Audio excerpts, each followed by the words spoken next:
Well, hello everyone, and welcome back to another installment in our Champion Spotlight series for Marvel Contest of Champions.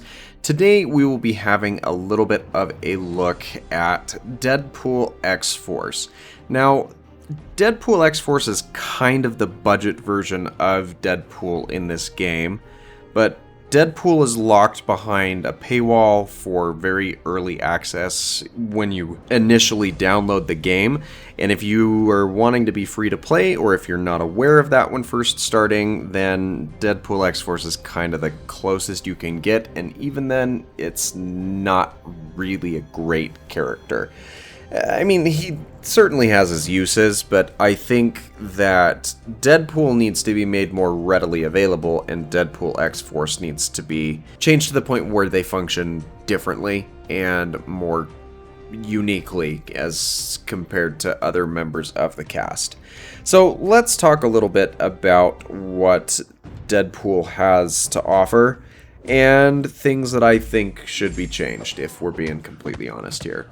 So, one of the things that you have to watch out for with Deadpool X-Force is whenever he reaches 30% health, or drops below that threshold, he will gain a burst of 60% power. Now, that can only happen once per fight, but since he doesn't have an innate regeneration mechanic, you really shouldn't have to worry about that happening more than once in the same fight, if it were to be able to trigger multiple times anyway. But 60% power is just about 2 full bars worth of power, so that can be quite scary, especially because the Special 3 attack hits decently hard and deals a lot of bleed damage. Which, those are really the only two other perks of Deadpool's kit. He has a 100% chance to inflict a bleed on his Special 2, which deals a decent amount of damage over a 3-second duration. And on the Special 3, there's still a 100% chance to inflict a bleed, but it deals more damage and lasts for 5.5 seconds.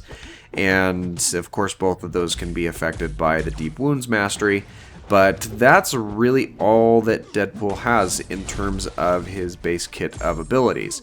He does have a signature ability, which it just allows him to get more bleed damage, which causes his opponent to bleed for it's not a super significant amount, but it does continue to ramp up the higher and higher you push Deadpool's signature level, and it can also affect the duration of that bleed as well. So, all things considered, Deadpool can be a little bit of a damage over time type character, but the biggest problem that you're gonna find with Deadpool is the fact that he doesn't do well against opponents that are bleed immune or have repercussions for bleeding, such as Abomination. And that can be really problematic for Deadpool because it means that he's basically locked out of certain engagements or getting any meaningful amount of damage in if the opponent meets one of those two criteria. So I honestly feel like there should be a way for Deadpool to have access to his bag of tricks. That's not something that any iteration of Deadpool really has available to them at this point in time.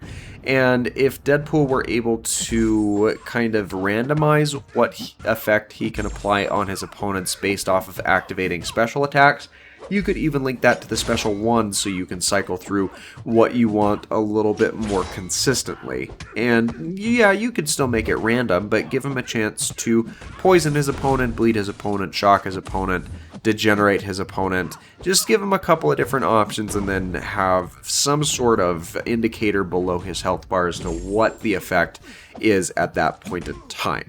And have that be the effect that activates on his standard combos of the Duodenum Poke, which he has as his signature ability. Just give that an ability to cycle through a couple of different options of beefed up buffs so you're not locked into something, and then maybe even just randomize it off the start of every fight so you're not forced to slog through attacking into your opponents if you're not dealing that amount of damage, and then you can cycle it off with the special one if you know that that's something that you're looking for. I don't feel that particularly you would want to have a dash back hold block mechanic with this one, just because I think that it should require you to make a bit of a sacrifice for it, but still have the special one have a contacting hit.